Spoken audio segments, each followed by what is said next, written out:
감사합니다. 반갑습니다.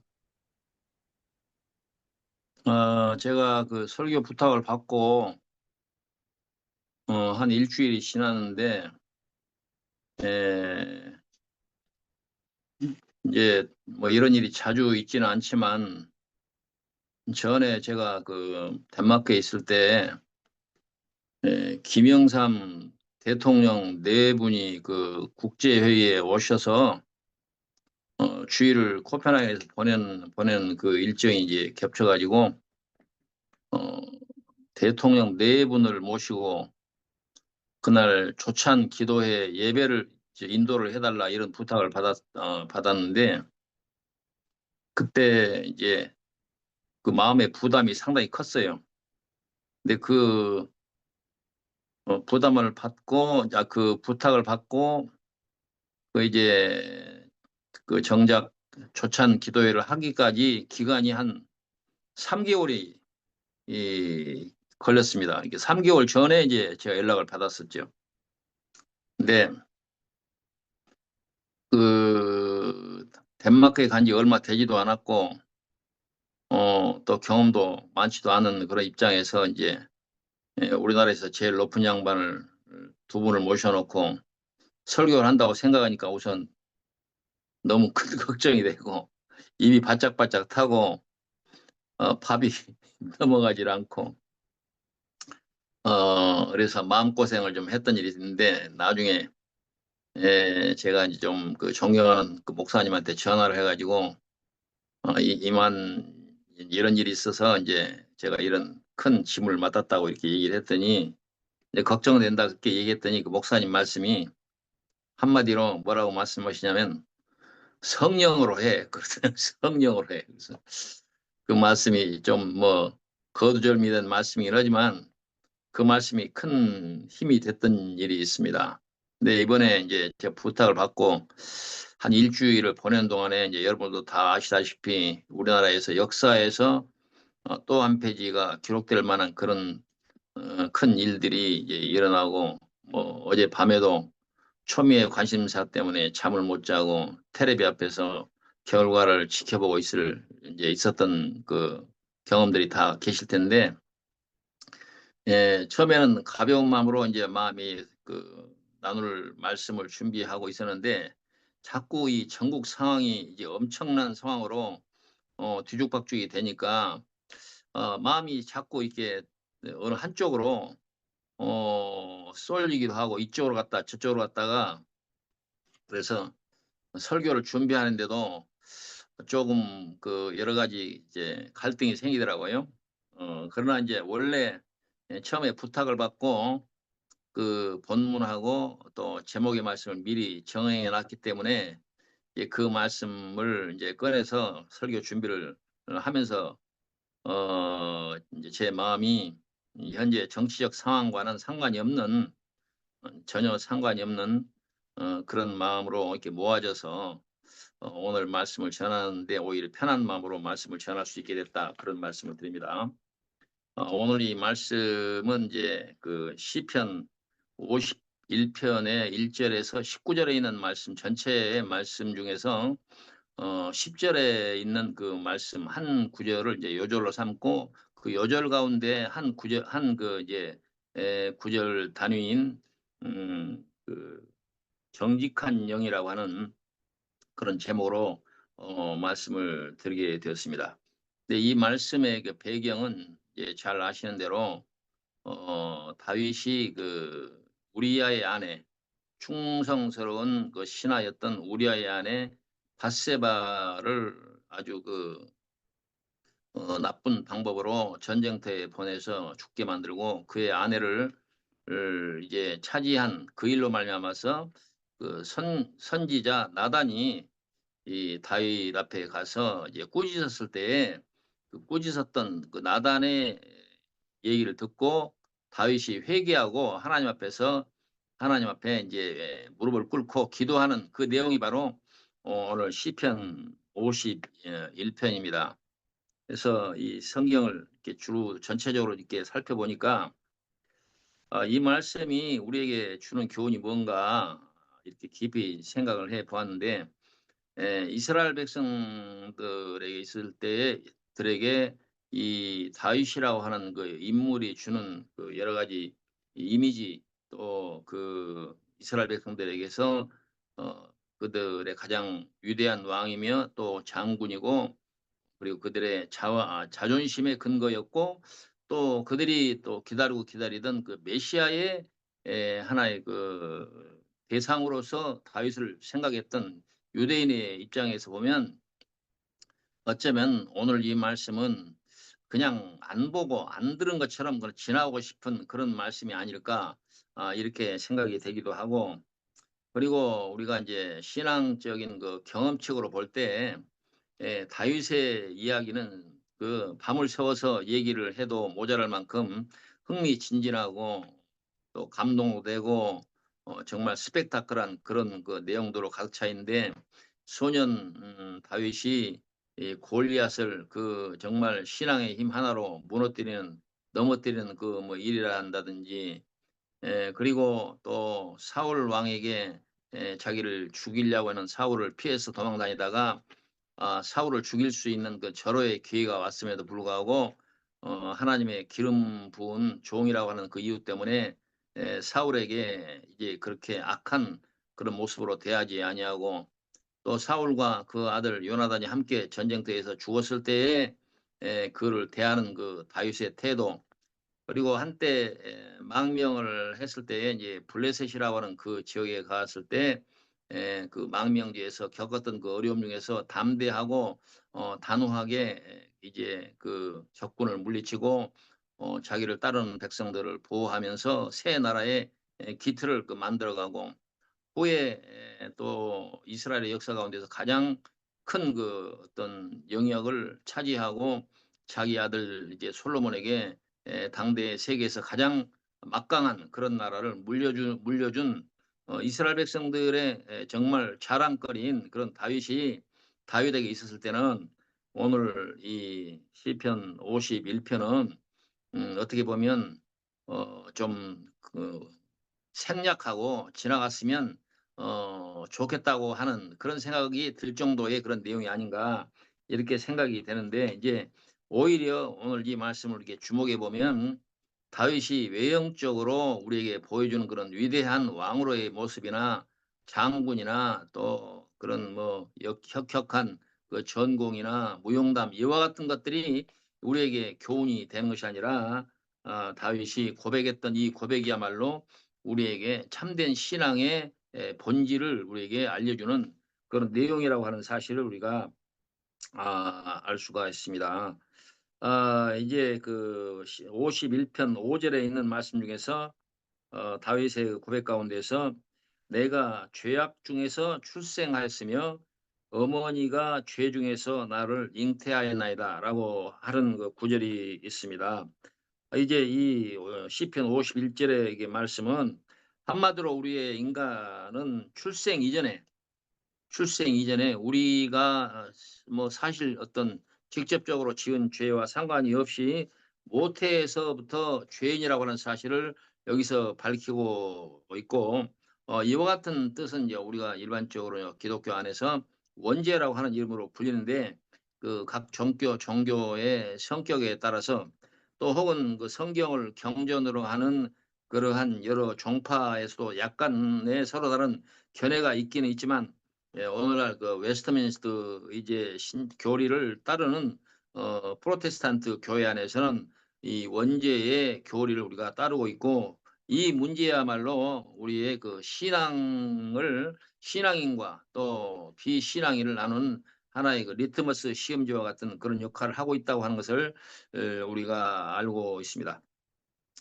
여기에 아둘람 그 우리 회원들을 제가 만나본 적도 없고 이제 우리 문영원 형제님만 한번 뵀는데 다른 분들에 대해서는 뭐 성향에 대해서는 잘 모르지만 제가 느끼는 것은 '수준이 좀 높은 분들인갑다.' 이렇게 생각이 들어서 제가 말씀을 드려도 무슨 말씀인지 척척 알아들을 것이라고 이렇게 생각이 되는데 이 기독교 안에서 이 원죄 문제는 매우 그 델리케이트한 그 민감한 그런 문제이기 때문에 이 문제를 어떻게 받아들이냐에 따라서 신앙의 형태 그 어떤 이런 문제 그 모양이 달라지고 또 이 문제를 어떻게 바라보느냐에 따라서 이제 좀 심하게 말하면 신앙인과 비신앙인을 나눌 수 있는 그런 하나의 기준이 된다. 그렇게 얘기를 할 수가 있습니다. 그래서 이 문제에 대해서는 이제 우리가 직접적으로 지은 죄가 없는데 왜 우리를 죄인으로 불리는가에 대해서는 이제 의문을 갖거나 또 동의하지 않는 그런 문제 때문에 그 신앙의 형태와 질이 달라진다고 하는데, 이 말씀을 이제 이 원죄에 대한 그 교리에 대한 가장 그 잘 쓰여졌다고 평가받을 수 있는 성경 그 이제 구절들이 로마서 5장 8 절과 8 절에서 12 절에 있는 말씀 속에서 비교적 잘 설명되어 있는 것을 볼 수가 있습니다. 그래서 제가 그 말씀을 조금 읽어 드리면, 우리가 아직 죄인 됐을 때에 그리스도께서 우리를 위하여 죽으심으로 하나님께서 우리에 대한 자기의 사랑을 확정하셨느니라, 이렇게 말씀하고 있고, 그러면 이제 우리가 그의 피로 말미암아 의롭다 하심을 받았으니 더욱 그로 말미암아 진노하심에서 구원을 받을 것이니, 곧 우리가 원수 되었을 때에 그의 아들의 죽으심으로 말미암아 하나님과 화목되게 되었은즉, 화목되게 된 자로서는 더욱 그의 살아나심으로 말미암아 구원을 받은 것이니라.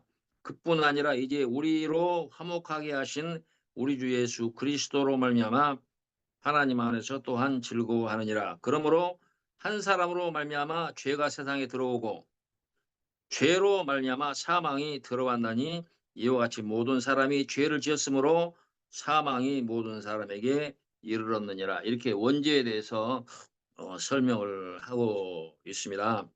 예. 이 말씀을 우리에게 기록 계속해서 남긴 그 바울과 그리고 이제 다윗이 내가 모태에서부터 이제 죄악 중에 출생했다고 고백했던 그 내용은 일맥상통하는 얘기인데, 시대적으로 약 2000 년의 시차를 둔 그런 말이긴 하지만은 이게 그 같은 뜻의 말씀을 우리에게, 같은 교훈의 말씀을 우리에게 전한다고 할 수가 있습니다. 이 다윗과 그 바울은 동일하게 이제 우리가 원죄가 있다, 우리 모두에게 원죄가 있다라고 하는 사실을 우리에게 기록하고 있는 것입니다. 그러나 이제 예수님이 사역하던 그 시대에도 그 늘 예수님을 따라다니면서 괴롭게 하거나 귀찮게 했던 그 유대인들, 특히 이제 바리새인, 사두개인들 뭐 이런 사람들이 그때 당시에 이제 이 원죄에 대한 그 개념 또 이해가 없어서, 자기들은 하나님의 백성, 이제 하나님으로부터 택한 백성이라고 하는 그런 이유 때문에 자기들은 죄인과 구별하는 그러한 모습으로 자기들은 죄인이 아니다. 그래서 그때 당시에 이제 죄인의 대명사처럼 이제 여겼던 뭐 그 세리나 또 그 뭐 이제 이런 그 뭐 도적질하는 사람들, 그리고 뭐 저 그 뭡니까 이제 간음했다고 현장에서 잡혀왔던 그 여인의 예를 볼 때에도 자기들은 이제 그러한 죄인들과 구분되는 그런 이제 존재다, 그렇게 여겼지만은 이제 그 관련된 말씀이 이제 요한복음 8장 3 절과 3 절에서 9절 사이에 있는데, 거기에 보면 서기관들과 바리새인들이 음행 중에 잡힌 여자를 끌고 와서 가운데 세우고 예수께 말하되, 선생이여, 이 여자가 가늠하다가 현장에서 잡혔나이다. 모세는 율법에 이러한 여자를 돌로 치라 명하였거니와 선생은 어떻게 하겠나이까. 그들이 이렇게 말하면 고발할 조건을 얻고자 하여 예수를 시험함이라라. 예수께서 몸을 굽히사 손가락으로 땅에 쓰시니 그들이 묻기를 맞이 아니하는지라. 이에 일어나 이르시되, 너희 중에 죄 없는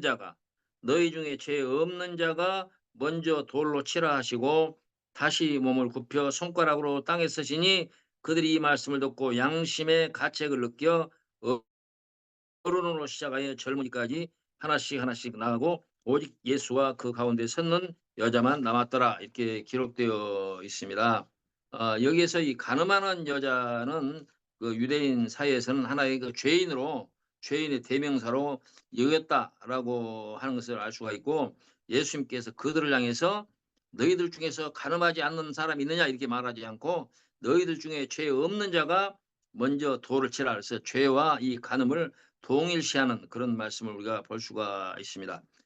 근데 거기에서 재미있는 구절 가운데서 예수님께서 그 말씀 전후에 두 번에 걸쳐서 "손가락으로 땅에서 쓰시니"라는 말씀이 있습니다.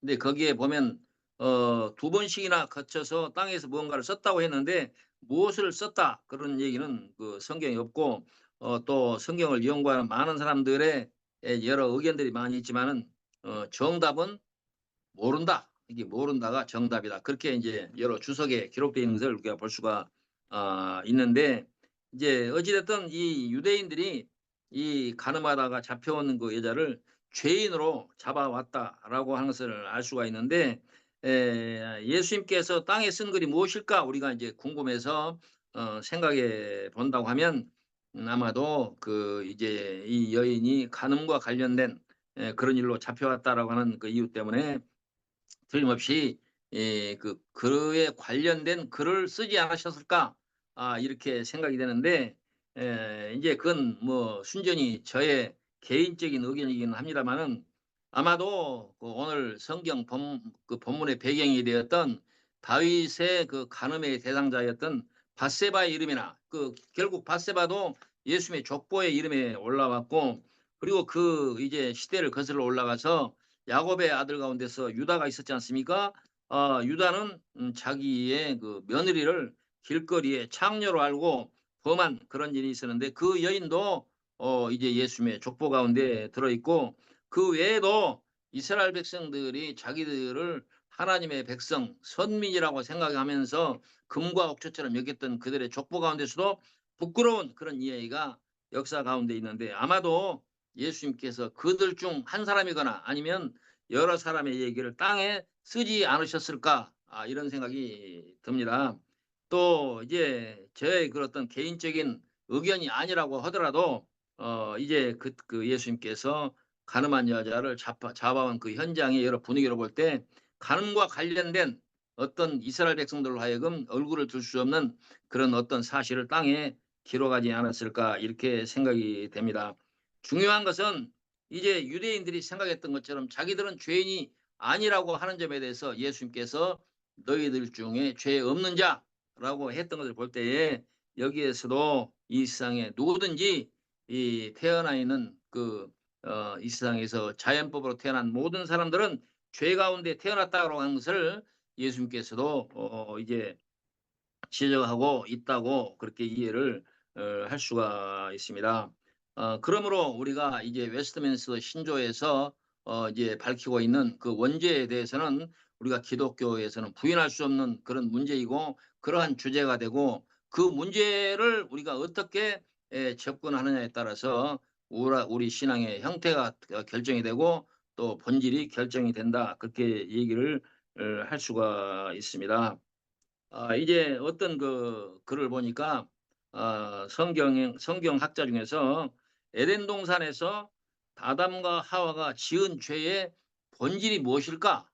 본질이 뭘 것인가? 우리는 이제 일반적으로 그걸 어 이제 "금하신 그 이제 선악을 알게 하는 나무의 열매를 따 먹었다." 그렇게 얘기하는데 이제 그런 그 과일을 하나를 따 먹은 것이 '무슨 그렇게 큰 죄가 되겠나?'라고 하는 그런 의문을 이제 가지는 경우도 많이 있는데 그 죄의 본질은 간음이라 이렇게 그렇게 주장하는 그런 그 학자들이 있다라고 하는 얘기를 제가 어디서 본 일이 있습니다. 그것을 이제 좀 더 설명하는 말 가운데서는 그 이제 간음이라고 하는 것이 뭐냐?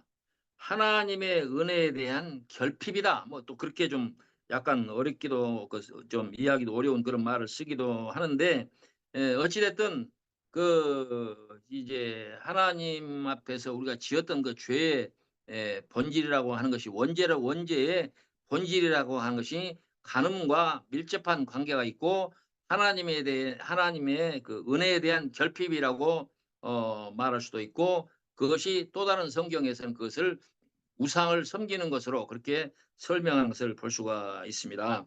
결국 에덴에서 지었던 선악을 알게 하는 나무의 과실을 먹은 것은 우리의 간음과 관련이 있고 그것은 또 하나님으로 만족하지 않고 하나님이 주신 모든 것으로 만족하지 않고 자기가 하나님의 지위나 위치까지 오르겠다고 하는 그러한 어떤 그 교만과 그런 그 어떤 욕심 또 인간의 그 허망한 그런 그 추구하는 끝없는 그 어떤 탐욕 이와 같은 것들이 죄의 본질이라고 할 수가 있습니다. 그래서 이 죄의 본질은 우리가 기본적으로 인간의 능력, 인간의 그 수고와 노력과 방법과 어떠한 수단으로서도 해결할 수 있는 문제가 되지 않는다. 그래서 오늘 이제 다윗이 하나님 앞에 이제 그 새로운 영, 정직한 영을 새롭게 해 달라라고 하는 것은 바로 예수님의 그 어떤 도움, 예수님의 구원의 손길을 이제 구하는 그런 기도라고 할 수가 있습니다.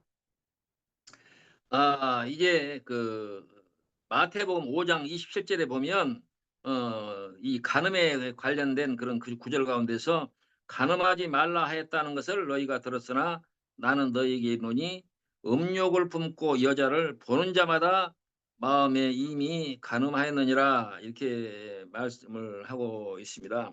근데 이 말씀의 뜻을 이제 우리가 그 해석해 본다고 하면 "너희들이 절대 여자를 보고 음욕을 품지 마라." 그러한 이제 명령이나 요구보다는 누구도 이와 같은 이제 그 "죄로부터 자유로운 사람은 없다."라고 하는 것을 우리에게 설명하는 것 아닌가 이렇게 생각이 됩니다. 여러분들은 모르겠습니다마는 제가 그 목사의 신분으로 한때 그런 생각을 했던 적이 있습니다. 예, 집사람하고 제가 농담으로 얘기하면서 "빨리 하나님이 나를 그 성욕이 없는 그런 상태로 빨리 늙었으면 좋겠다." 그러면서 그 이유가 뭐냐? 자꾸 그런 생각을 갖지 않아야 되는데 이 목사의 눈에도 이쁜 사람이 눈에 들어온다. 그러니까 이것이 나한테 내가 신실한 목사로서의 자세가 아니니까 하나님이 아무래도 이런 그 성욕을 빨리 이제 끊어지게 하는 그러게 해 하시든지 나를 늙게 하시든지 그래야 될 거 아니냐 이렇게 그렇게 농담 삼아서 그렇게 얘기를 했습니다마는 이 문제는 누구나 남자나 여자나 피하기 어려운 그런 유혹이고 그와 같은 유혹으로부터 자유로운 사람은 아무도 없고 예수님께서 그 서기관과 바리새인들을 향해서도 "너희들이 죄 없는 자가 돌로 치라고 하는 그런 말씀은 결국 인간은 모든 사람들은 이와 같은 유혹과 죄로부터 자유롭지 않다라고 하는 것을 우리가 알 수가 있습니다. 성경을 깊이 연구하는 사람들의 전언에 의하면 이 시편 51 편에서는 동방 그 정교회나 그리고 그 캐토릭 교회에서 예수 기도문이라고 하는 이름으로 이렇게 그 우리 기독교 안에서는 그걸 이제 어떤 기도문을 외워서 하라 그렇게 얘기하지는 않은데 동방 정교회나 그 캐토릭에서는 여러분들도 아마 아실 거예요.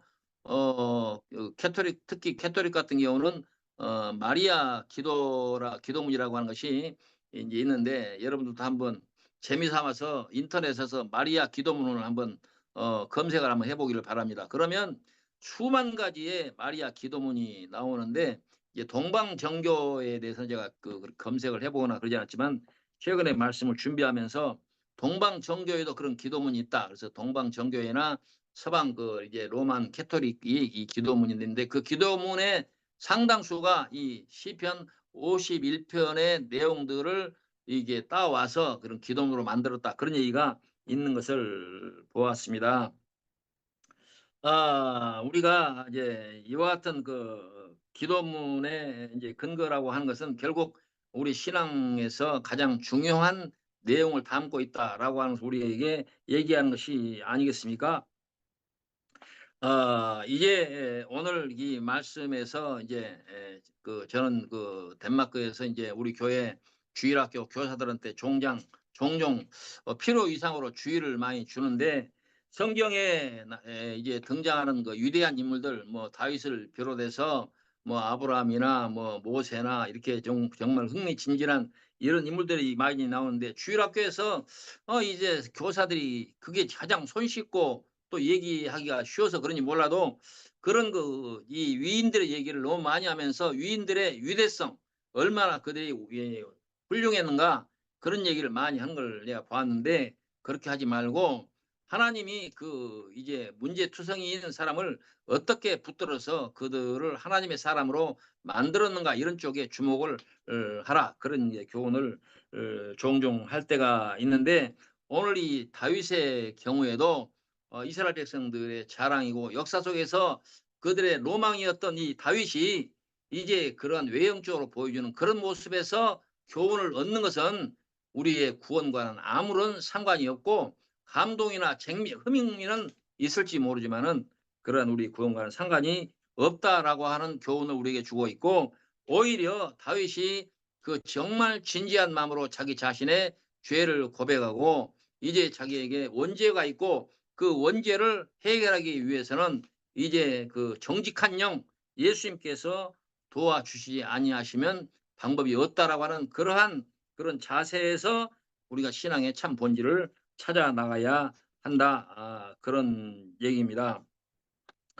디모데후서 3장 16절에 보면 모든 성경은 하나님의 감동으로 된 것으로 교훈과 책망과 바르게 함과 의로 교육하기에 유익하니, 이렇게 성경에 대한 그 속성에 대해서 설명이 있는데, 성경은 항상 우리에게 하나님의 말씀이 되지만 때로는 그 말씀을 정직하지 않게 사용했을 때 성경이 얼마나 위험한 그러한 물건이 될 수도 있다라고 하는 것을 아마 여러분들은 잘 알 것입니다. 세상에 많은 전쟁과 충돌과 또 이제 이 세상에 이제 여러 가지 이런 심한 경우는 테러, 이와 같은 것들이 성경을 가지고 장난하는 사람들에 의해서 나타나는 것을 우리가 볼 수가 있습니다. 그래서 성경을 잘못 가르치면, 성경을 잘못 받아들이면 이 성경은 하나님의 말씀이기보다는 이 세상에서 여러 가지 어려움을 가져오는 무서운 흉기도 될 수 있다라고 하는 것입니다. 그래서 다윗의 일대기를 영웅으로 보았던 다윗의 일대기를 영웅의 어떤 전기로 보았던 유대인들은 결국 다윗과 같은 그런 메시아를 기다리는 나머지 예수님을 십자가에 매달았고, 그리고 이스라엘 유대교의 그와 같은 자세와 신앙은 오늘날까지도 세계의 전쟁의 빌미가 되고 수천만의 사람들을 죽이는 그러한 피바다를 이루는 그런 흉기가 되었다고 하는 사실을 우리가 이제 되돌아볼 필요가 있을 것입니다. 그래서 이 성경을 우리가 잘못 이해하는 데서 오는 그 해악은 이루 말할 수가 없고, 세상의 갈등과 충돌과 폭력의 악순환을 가져온다라고 하는 것을 우리가 알 수가 있습니다. 세계사에서 기록되었던 전쟁과 내란과 여러 가지 슬픈 그런 역사들이 바로 성경에서 비록되었고, 오늘날에도 각종 별 희한한 이단자들이 성경을 가지고 장난을 치면서 수만 명에서 수십만 명의 사람들을 이끌고 세상을 현혹하고 세상 사람들에게 어려움을 주고 있는 사실을 우리가 알 수가 있습니다.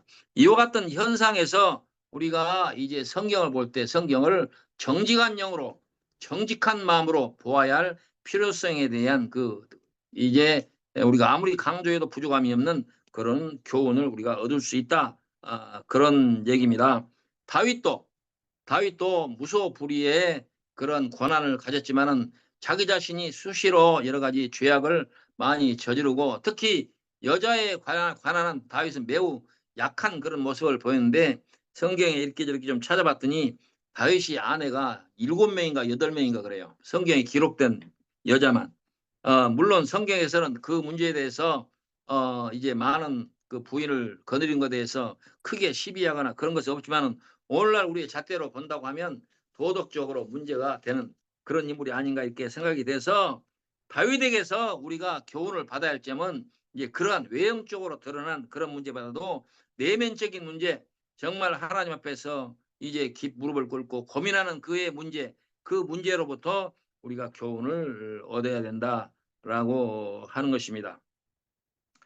이제 이 문제에 대해서 이 아까 다윗이 이제 기도할 때에 이제 정직한 영을 새롭게 해달라라고 했을 때, 이 정직한 영은 누구냐? 예수다라고 할 때 이제 신학적으로 설명할 때는 그는 바로 그리스도 예수다 이렇게 얘기를 합니다. 근데 그렇게 이제 얘기를 하면 신앙에 대한 그런 어떤 연륜이 적은 사람은 시기적으로 2000년이 넘는 그 시차를 두고 있는데 어떻게 다윗이 이제 예수의 후손이 되느냐 이제 그런 의문을 갖는데 그 문제에 대해서 해답이 마가복음 12장 35절에 예수께서 성전에서 가르치실 때 대답하여 이르시되 어찌하여 서기관들이 그리스도를 다윗의 자손이라 하느냐 다윗이 성령에 감동되어 친히 말하되 주께서 내 주께 이르시되 내가 내 원수를 내 발 아래 둘 때까지 내 우편에 앉았으라 하시도다 하였느니라. 이게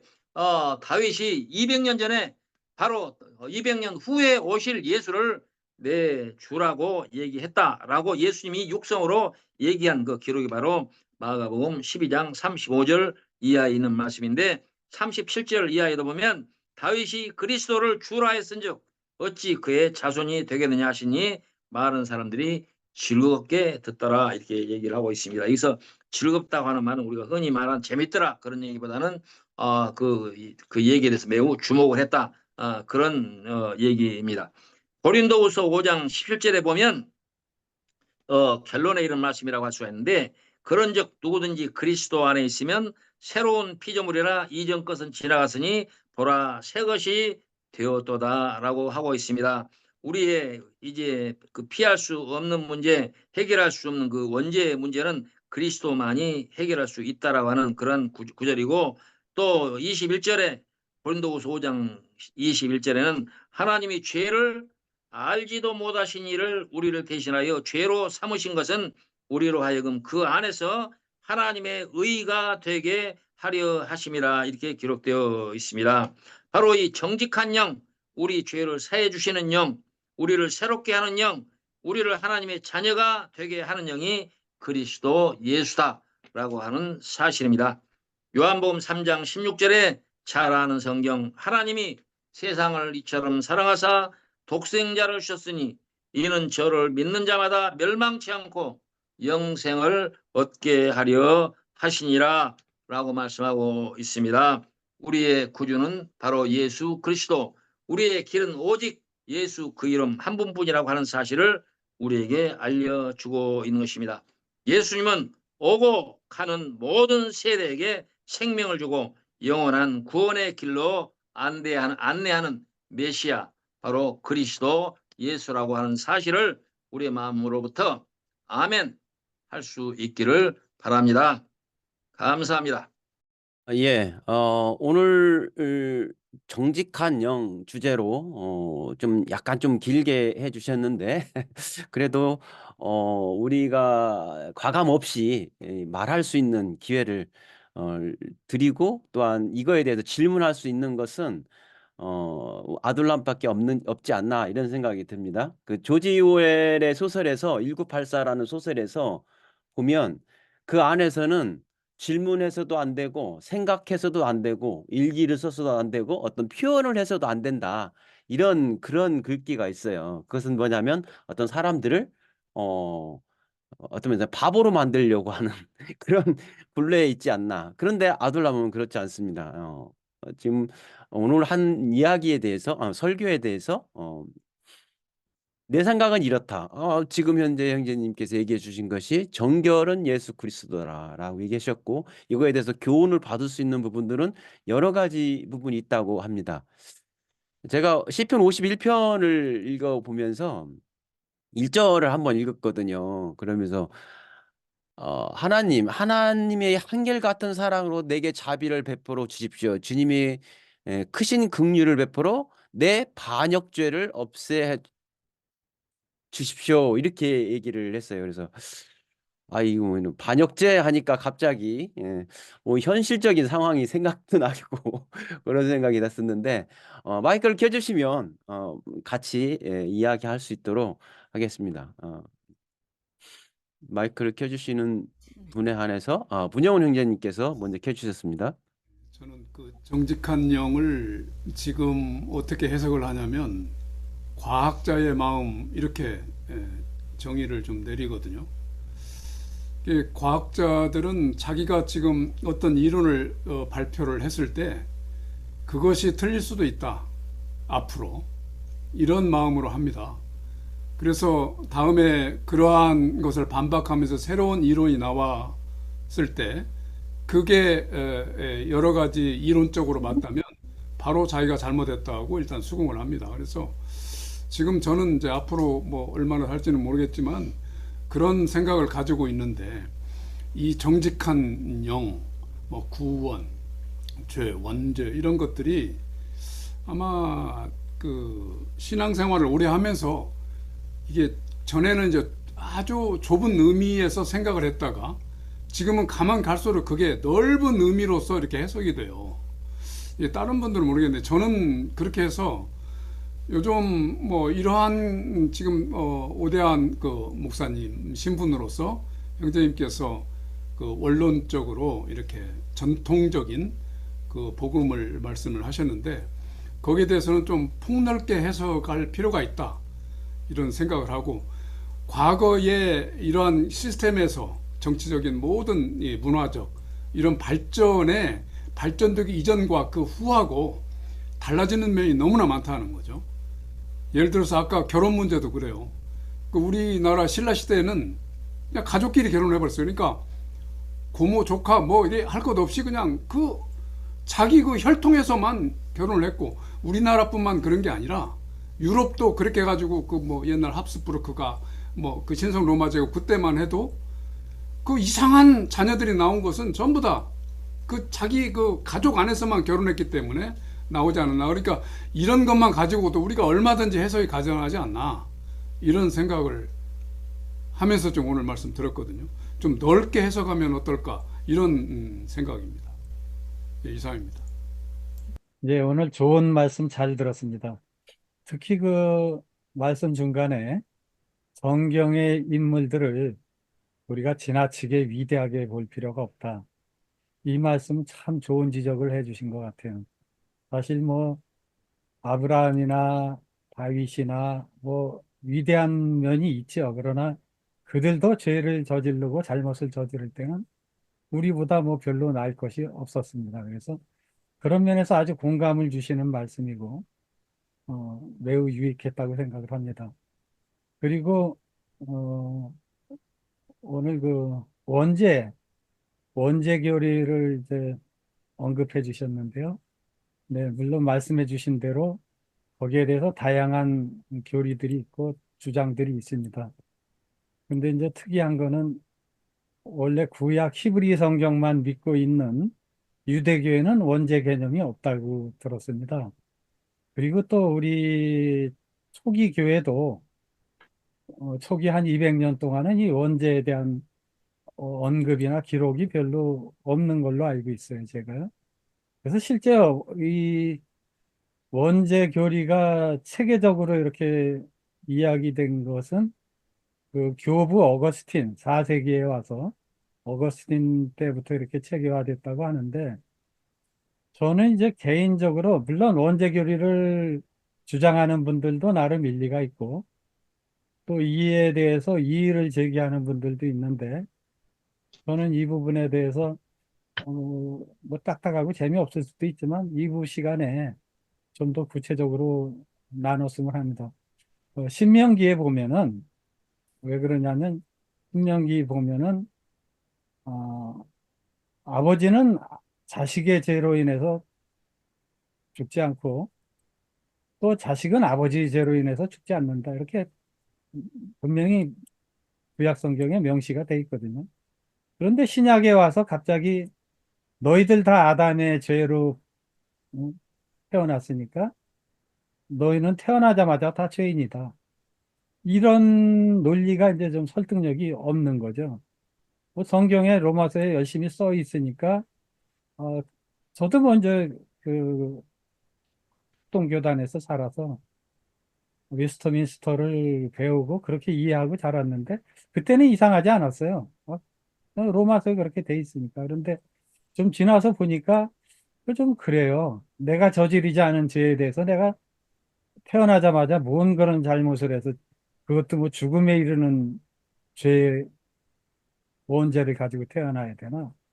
이게 좀 이상했다고 생각을 하고 있거든요. 그래서 그런 면에 대해서 나중에 우리가 좀 더 토의하고 정리할 수 있었으면 좋겠습니다. 감사합니다. 예, 그 시편 51편 오늘 본문 담화 본문인데요. 5절에 그렇게 있죠. 실로 나는 죄 중에 태어났고 어머니의 태 속에 있을 때부터 죄인이었습니다.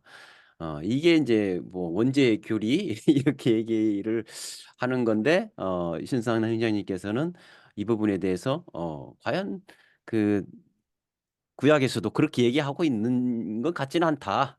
이런 이 의견을 내주셨고요. 그렇습니다. 또 다른 분 마이크 켜주시면 이야기할 수 있는 제가 호명해 드리겠습니다. 원제 뭐 부분에 대해서는 여러 가지 할 부분들이 많죠. 한 시간도 다 부족할 것 같고 그래서 뭐 2부로 넘기자 뭐 이렇게 하지 않았나 이런 생각이 듭니다. 음, 아무래도 그 오늘 그 들으신 거에 대해서 양보영 자매님이나 우리 오클랜드의 이동규 형제님 같은 경우에는 근데 은혜가 넘쳤을까요? 어쩌을까 그런 그런 느낌이 좀 드는데 소감 한번 얘기 들어봐도 될까요?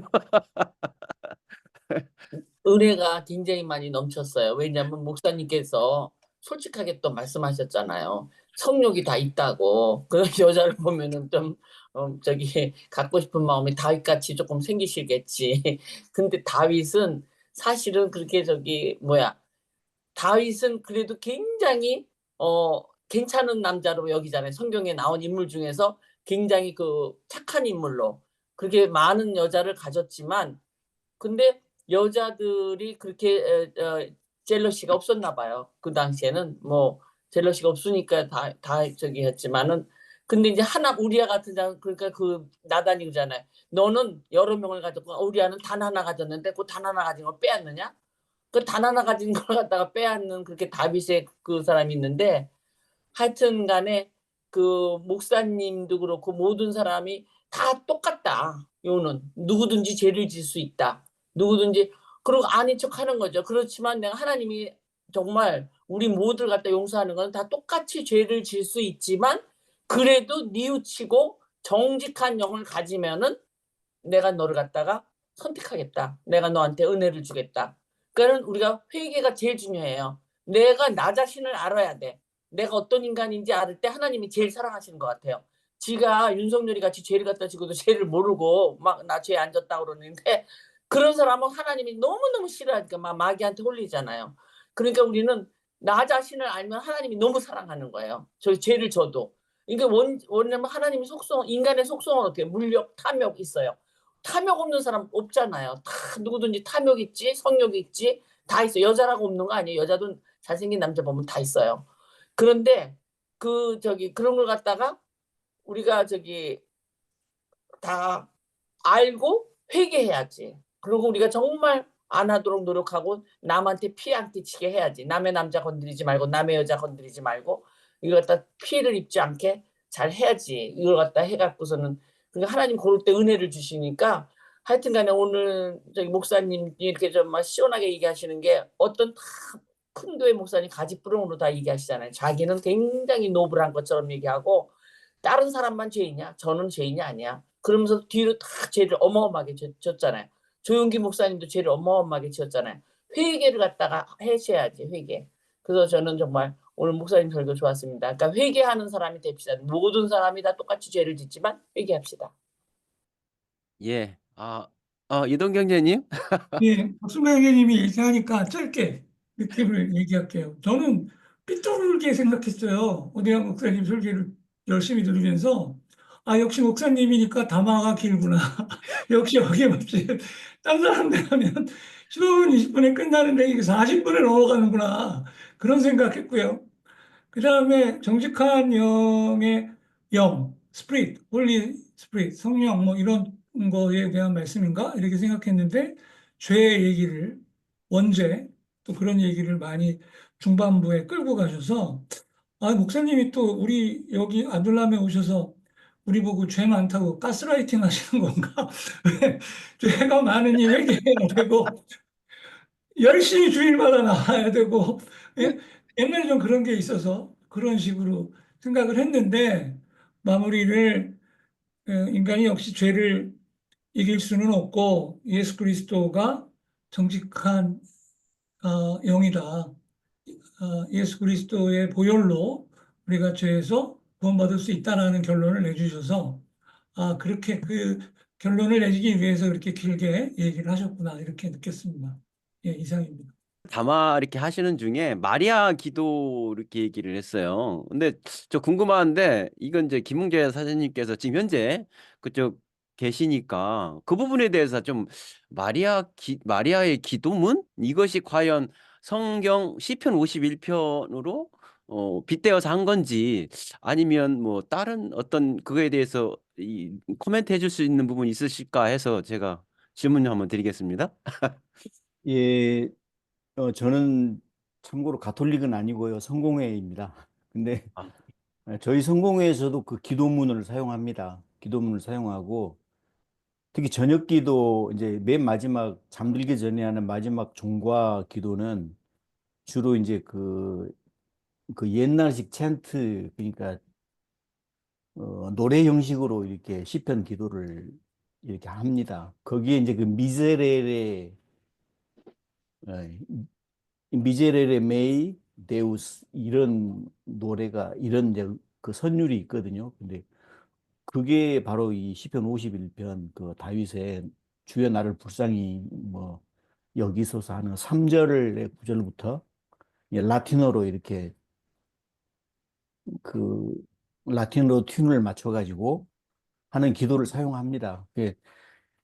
이 미제렐의 기도문은 일단 되게 아름답습니다. 아름답고 그 사람의 마음을 좀 평화롭게 하는 그런 대목은 분명히 있습니다. 그리고 참고로 이게 저 클래식 음악 여러분도 많이 들어보셨을 텐데요. 알레그리라는 작곡가가 작곡한 그 유명한 그 미제레레라는 성가곡이 있습니다. 아마 많이 들어보셨을 겁니다. 그래서 딱 들어보시면 이 곡 하고 생각이 나실 텐데요. 그게 이제 대표적인 음악으로 사용되는 미제렐의 음악입니다. 그래서 나중에 이제 뭐 교회 음악에서도 뭐 모차르트라든지 뭐 베토벤 뭐 이렇게 미사 음악을 작곡한 곡들에 보면은 두 번째가 글로리아인데요. 거기에 보면 미제레레 노비스 이 가사는 반드시 들어가게 되어 있습니다. 그리고 또 맨 마지막 곡 아뉴스 데이 하나님의 어린 양이라는 그 미사의 맨 마지막 아뉴스 데이에도 반드시 미제레레 나를 불쌍히 여기소서 이 가사는 들어가게 되어 있고요. 그래서 다윗의 이 시편은 아주 아름다운 뭐 성가곡이라든가 기도문을 만드는데 영감을 준 것은 사실입니다. 오늘 이제 담화 내용을 듣고 저하고는 신학적으로 완전히 너무나 많이 다른 부분이라 제가 어떻게 할 말은 많은데 어떻게 이걸 얘기를 해야 되나 하고 몹시 좀 당황스럽기도 하고요. 저는 일단 원죄론을 인정하지는 않습니다. 원죄론은 분명히 아까 신성남 형제님께서 말씀하신 대로 그 성 어거스틴에 의해서 원죄론이 만들어졌는데 이제 원죄론을 어거스틴은 그 자신의 그 고백록이라는 글을 내서 이제 이런 의도로 이야기를 했거든요. 모두가 죄를 지었고 그 죄가 뭐 나면서부터 부모로부터 유전되고 후손으로 유전된다. 저는 그런 의도는 아닌 것 같고요. 일단 어거스틴의 의도는 한 개인이 자신의 죄를 완전히 제어할 수 없다. 내 개인이 자신의 죄를 제어할 수 없다. 이런 입장에서 이제 발표를 했는데 그게 이제 그 중세의 사제들의 권위 이것을 높게 이제 이렇게 그 평신도하고 다른 사제들의 권위를 부여하기 위해서 원죄론이 필요했을 겁니다. 그래서 거기서부터 이제 그 고해성사 같은 게 나오고요. 죄를 신을 대신해서 사제가 그 죄를 고백한 죄를 용서해 줄 수 있는 권한, 이런 것들이 사제에게만 부여되는 이런 것들은 분명히 그 어거스틴 시대에 사제들의 그 권위를 높이기 위해서, 즉 평신도들의 피를 빨아먹기 위한 그 용도로 그래서 원죄가 뭐 이렇게 확정이 되었고, 거기서부터 원죄를 또 그 죄를 용서받을 수 있는 권한, 이것들이 사제에게 주어진. 아무 죄송합니다. 제가 할 얘기가 너무 이제 엄청 많은데 여기서 줄이도록 하겠습니다. 예, 오늘 말씀 잘 들었고요. 논란이 많은 원죄론에 대해서 얘기하고, 저는 일단 원죄론 그러면 약간 거부 반응이 있거든요. 아까 신성남 현진이 말씀하신 것처럼 내가 죄도 안 졌는데 물려받았다, 이런 것 때문에인지 모르겠어요. 근데 아까 이제 담화 말씀에서 하신 것처럼 아담과 하와의 죄의 속성이 뭐냐, 그리고 이제 설명을 하셨는데, 그 부분들이 뭐 간음이나 우상숭배나 뭐 등등 비롯해가지고 그런 것들은 주로 뭐 사람뿐만 아니라 살아있는 생물체의 속성이 아닌가 저는 생각이 듭니다. 그래서 지금 여러 군데 그 성경 말씀을 읽어주셨는데, 거기에서 그 인간이 가지고 있는 어떤 그 우상숭배하는 거, 이기주의적인 그런 속성, 뭐 이런 것들을 자기가 뭐 끊어내려고 해도 끊어낼 수 없는 그 안타까움, 그런 거를 고백한 거 아닌가, 저는 그렇게 생각이 들고요. 그리고 원죄라는 그런 말보다 인간의 속성이다, 이렇게 좀 얘기를 하면 더 낫지 않을까? 더 받아들이기가 더 쉽지 않을까? 그래서 생물체의 속성, 그래서 그거를 우리가 다 같이 공동체로 살아가는 이 사회에서는 그런 것들을, 우리가 가지고 있는 속성들을 좀 감할 건 감하고 줄일 건 줄이고 또 나타낼 건 나타내서 함께 살아가는 공동체에서 그렇게 살아가야 되기 때문에, 거기에서 공동체로서에서 그 잘 받아들이기 어려운 것들은 우리가 좀 죄로 여기고 잘못된 걸로 여기고 고쳐나가는 거. 근데 인간의 속성이 그러하기 때문에 잘 고쳐지지 않는 그 안타까움을 성경에서 저는 얘기했다고 그렇게 이해를 저는 하고 있고요. 저는 원죄라는 말보다 그냥 인간의 속성이라는 말로 그렇게 받아들이고 싶습니다. 이상입니다. 제 담화에 대해서 의견을 주셔서 감사하고요. 저도 그 원죄라고 하는 단어를 잘 사용하지 않고 평소에도 그러는데, 이제 오늘 그 시편 51편을 깊이 들여다보면서 이제 관련된 이런 그 여러 참고서 내용에 이제 그 원죄라고 하는 단어가 이제 등장을 해서 내가 이제 그걸 사용을 했는데,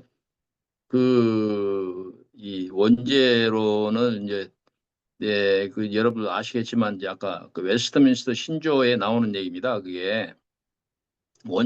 거기에 원죄라는 말은 없어요. 그 웨스트민스터 신조에도.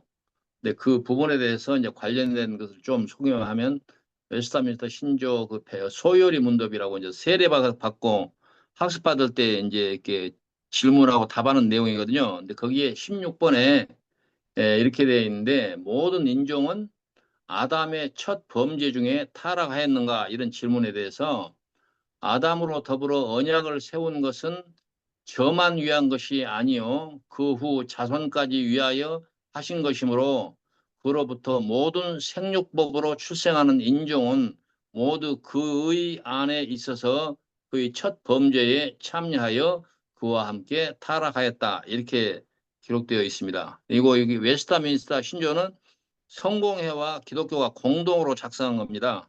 기독교에서 따라온 게 아니고요. 약 지금으로부터 600년 전에 종교 개혁 이후에 한 100년 후에 영국 그 웨스트민스터 사원에서 그때 당시에 이제 프로테스탄트하고 성공회하고 또 영국의 이제 모든 그 의원들이 한 6년에 걸쳐서 성경을 써머리를 해서 작성한 그 신조에 따라서 이제 예를 들어서 우리 한국에서 어떤 새로운 없던 교단이 출현했다 그러면 그 교단이 제일 먼저 하는 일이 뭐냐면은 우리는 웨스트민스터 신조를 채택하며 란다든지 우리는 웨스트민스터 신조를 어디까지 채택하며 이렇게 해서 그 교회가 갖고 있는 성격을 세상에 이렇게 알립니다.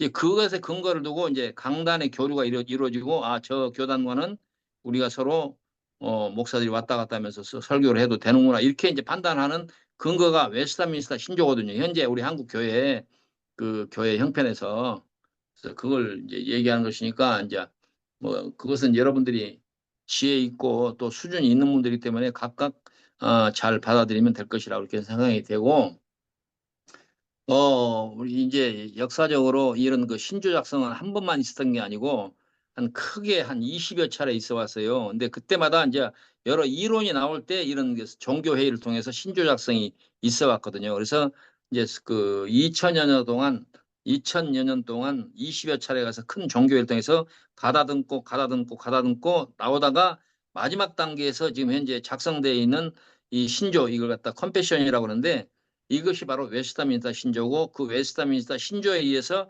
한국 교회가 다양한 교회가 서 있다. 그래서 그 교회법을 갖다가 헌법이라고 얘기하는데 헌법의 그 교리 조항의 절대 부분이 이 웨스트민스터 신조입니다. 그래서 웨스트민스터 신조는 이제 저같이 이제 장로교 목사로서 재직하고 있는 사람으로서는 거부할 수 없는 그런 교리다 그렇게 말씀을 드립니다. 감사합니다. 끝나기 전에 우리 오대현 목사님께서 그 말씀하신 것 중에 한 가지 오류를 제가 좀 지적하고자 합니다. 그 웨스트민스터 신조가 성공회하고 장로교가 이렇게 같이 이렇게 제정을 하셨다고 우리가 말씀을 하셨는데 그건 사실과 다릅니다. 물론 그 웨스트민스터 신조가 나오게 된 배경이 이제 그 영국 국교회 성공회 내부에서 이제 그 자꾸 이제 그 신교파하고 구교파가 이렇게 갈등을 이제 빚다 보니까 빚으면서 거기서 또 새롭게 생겨난 파가 저는 이제 그 장로파 또는 그 청교도라고도 하는 그런 쪽에서 생겨나서 영국 국교회가 너무 가톨릭하고 완전히 너무 분리되지 않았다라고 해서 거기에 반발해서 자기들끼리 신조를 이렇게 만든 걸로 알고 있습니다. 그래서 그 제가 혹시 보이실지 모르겠는데 이게 이제 저희 성공회 교회에서 주마다 사용하는 그 기도서입니다. 여기에는 이제 우리 성공회 신앙의 대부분의 가장 중요한 내용들 또 그 이렇게 예배를 드릴 때 뭐 기도문, 예배 예식 이런 게 다 들어있는데 여기에도 분명히 그 부분이 기록이 되어 있거든요. 초창기에 영국에서 그 성공회는 39개조라고 해서 저희들은 그걸 신조라고 하지는 않습니다. 그건 그냥 가톨릭 그 로마 가톨릭에 반발해서 새로 교회를 만들면서 우리는 이제 이런 것들을 믿는다라고 이제 해서 뭐 거기에 몇 가지 뭐 교황무호설 교황이라든지 뭐 이런 것들을 반박을 하면서 성공회는 앞으로 이런 믿음을 갖겠다라고 해서 만든 게 39개조 그 신조고요. 근데 거기에 반발해서 또 장로교파들은 이건 너무 가톨릭하고 분리하려면 확실히 해야지. 이건 좀 너무 아닌 것 같아 해서 새롭게 만들어낸 게 웨스트민스터 신조고요. 성공회에서는 공식적으로 그런 신조를 뭐 어떤 신조도 이렇게 가지고 있지는 않습니다.